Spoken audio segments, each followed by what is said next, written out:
Homeowners in the middle of the Clark Fork flooding know that they're going to be displaced for a while. What they don't know is just how bad this is going to get in the end. We caught up with one woman who's playing a very uncomfortable waiting game with all this water.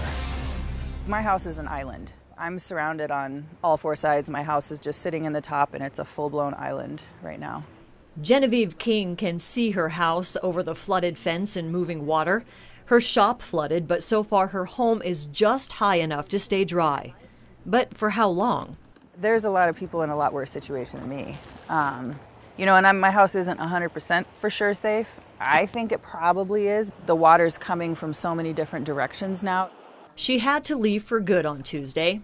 Her cat is still out there somewhere.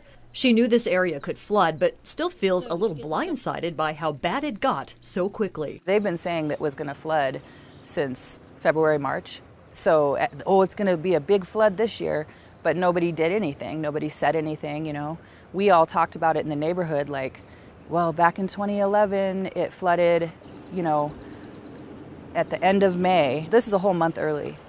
And she's worried about her neighbors whose homes are flooded and what happens to her neighborhood once the water recedes. Kerwald has been dug down before the water came up. After it went up the first time and then it went down, it carved out this groove that if I stood in it, the road is like up to here on me, and there's exposed gas lines, and it's eroded it's so fast.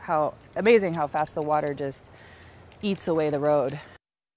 Now, Genevieve tells me she was able to put food and water out for her cat. The cat's a good mouser, so she has confidence that he's going to be okay. She has also seen some drone video that shows so far her house is still above the water line, but we'll get a better look tomorrow, and there's no telling just how high this water will end up getting.